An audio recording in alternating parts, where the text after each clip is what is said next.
Vous écoutez Europe 1, il est 9h30. Le journal des médias avec Thomas Joubert. Bonjour Thomas. Bonjour, à la une ce matin, les journalistes de France 3 protestent contre la programmation du divan de Marc-Olivier Fogiel. 7-8 va recevoir Nicolas Sarkozy ce dimanche. Et puis Véronique Jeunesse provoque l'annulation de 2 invités hier dans Touche pas à mon poste. Et on commence avec les journalistes de France 3 en colère contre le divan de Marc-Olivier Fogiel. La Société des journalistes de France 3 se plaint de la programmation de l'émission de Fogiel avec Jean-François Copé diffusée hier soir à 22h35, c'est-à-dire avant Soir 3. Le journal de la rédaction a ainsi été relégué à 23h55, soit en troisième partie de soirée, alors que le JT est censé s'intercaler entre la première et la deuxième partie de soirée de la chaîne. Dans un communiqué, la SDJ s'inquiète plus globalement du sort du Soir 3, présenté par Patricia Loison. Temps d'antenne raccourci, diffusion à une heure de plus en plus tardive. En décembre, le journal était programmé à 8 reprises après minuit. Les journalistes demandent à la présidente de France Télévisions d'arbitrer pour rétablir l'horaire initial du Soir 3, prévu par le cahier des charges du service public. Nicolas Sarkozy invité dans 7 à 8 dimanche sur TF1. L'ancien président de la République se prêtera à l'exercice bien particulier du portrait de la semaine de Thierry de Mézières. Nicolas Sarkozy est l'invité à l'occasion de la sortie de son livre La France pour la vie. Thierry de Mézières a l'habitude des interviews événements. Il avait notamment interrogé l'actuel chef de l'État, François Hollande, lors de l'émission Face aux Français en novembre 2014. 2 invités de Touche pas à mon poste annulent leur présence hier soir sur le plateau en raison de Véronique Jeunesse qui était invitée. Les 2 jeunes rappeurs, Big Flo et Oli, qui viennent régulièrement dans Touche pas à mon poste depuis quelques semaines, ont publié un long message hier sur leur page Facebook pour expliquer pourquoi ils n'ont pas participé à l'émission d'hier soir alors qu'ils étaient prévus. Ils ont annulé leur venue au dernier moment en raison de la présence de Véronique Jeunesse, une personne qui ne partage pas nos valeurs de tolérance, de fraternité et d'ouverture d'esprit, écrivent-ils. Les 2 rappeurs font référence aux propos sur l'islam qu'avait tenu Véronique Jeunesse il y a quelques mois. Il explique qu'il ne voulait pas rester assis en faisant semblant de rire avec elle ni de rentrer dans un débat sans issue avec la comédienne. Un nouveau numéro de Patron Incognito ce soir à 20h55 sur M6. Avec un dispositif un peu particulier pour l'émission de ce soir, puisqu'un père et un fils ont accepté de participer à l'émission. Serge Madessian, fondateur de la société Pâte à Crêpes, va observer son fils Axel, 28 ans, pour se rendre compte des capacités de son fils à prendre la relève. C'est donc le fils qui s'est déguisé pour découvrir les coulisses de l'entreprise, avec toujours la crainte d'être découvert par les salariés, comme nous le raconte son père, Serge Madessian. Moi, je le reconnaissais parce que c'est mon fils.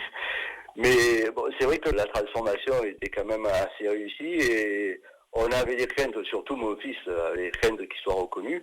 Mais en fait, ça s'est pas passé. Mais il était bien maquillé et c'est vrai que les salariés ne l'ont pas vu forcément très souvent. Donc avec le changement qui a été opéré, la perruque, la barbe, les lunettes, le faux ventre, ça faisait un gros changement. Donc il n'a pas été reconnu.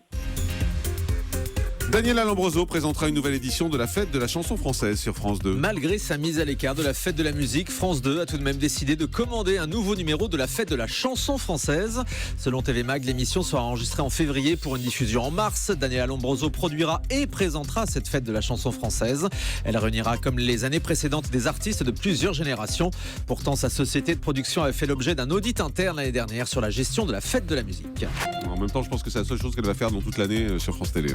L'ex-fan de David Bowie, Angie Bowie, a finalement quitté le Big Brother anglais. Après l'annonce de la mort du chanteur, Angie Bowie avait décidé de ne pas quitter l'émission Celebrity Big Brother. La chaîne Channel 5 a finalement annoncé hier qu'elle quittait immédiatement le jeu.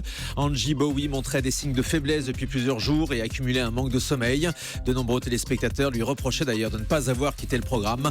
La production donnera plus de détails sur ce départ dans la quotidienne de ce soir. TF1 confirme la date de lancement de Koh-Lanta. Une date qu'on vous avait annoncée en exclusivité dès la semaine dernière. La nouvelle saison du jeu d'aventure sera donc bien lancée le vendredi 12 février à 21h.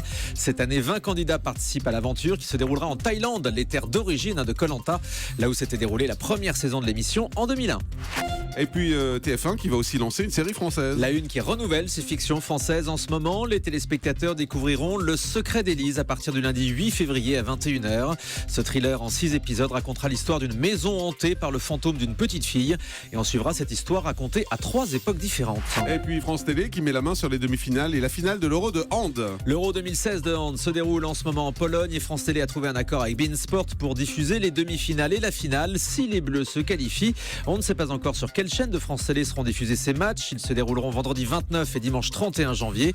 C'est en tout cas un joli coup pour le groupe public qui récupère le hand au groupe TF1 puisque l'année dernière, la finale de la Coupe du Monde avait été diffusée sur TMC, offrant son record d'audience à la chaîne de la TNT. Et on termine avec le chiffre du jour. 1,80 €, c'est le prix du quotidien La Croix qui change de formule aujourd'hui avec un nouveau logo qui passe du bleu à la couleur orange. Une nouvelle maquette plus fluide et plus d'illustrations aussi. Le journal se veut plus moderne. Malgré la crise de la presse écrite, La Croix conserve des ventes stables autour de 90 000 exemplaires par jour.